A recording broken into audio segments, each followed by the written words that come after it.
இந்திரா காந்தி சதுக்கத்தில் வெள்ள நீர் சூழ்ந்துள்ளதால் வாகன ஓட்டிகள் கடும் அவதிக்குள்ளாகியுள்ளனர். இது பற்றிய விவரங்களை செய்தியாளர் எழில்குமார் வழங்கிட கேட்கலாம்.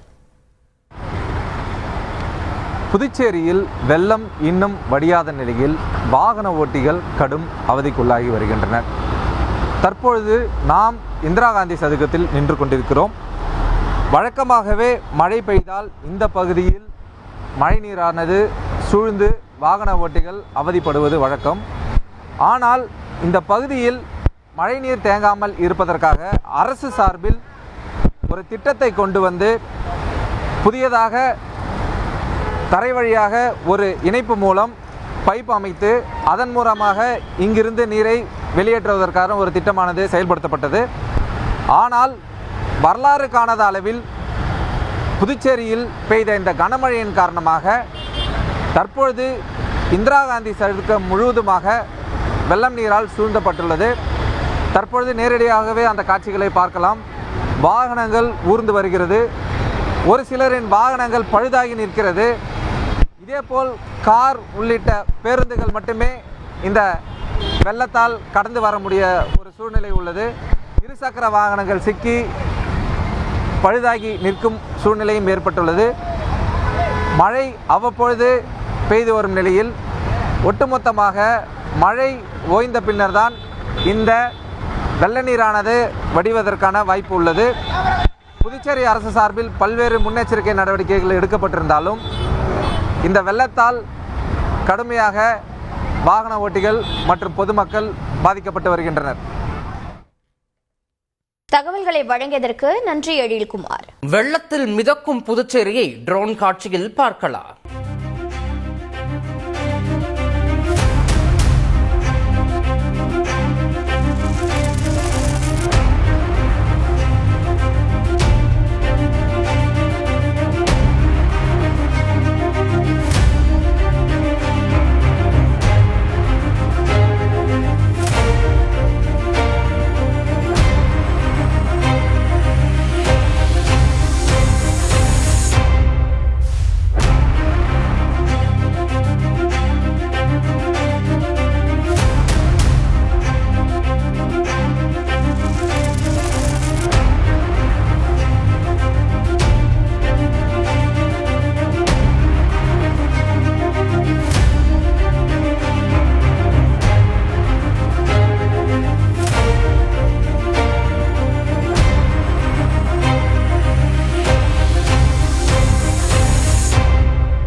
வெள்ளத்தில் மிதக்கும் புதுச்சேரி, ரெயின்போ நகர், கிருஷ்ணா நகர் ஆகிய பகுதிகளில் ட்ரோன் காட்சிகளை தற்போது பார்க்கலாம்.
செய்திகளை உடனுக்குடன் தெரிந்து கொள்ள உடனே சப்ஸ்கிரைப் பண்ணுங்க.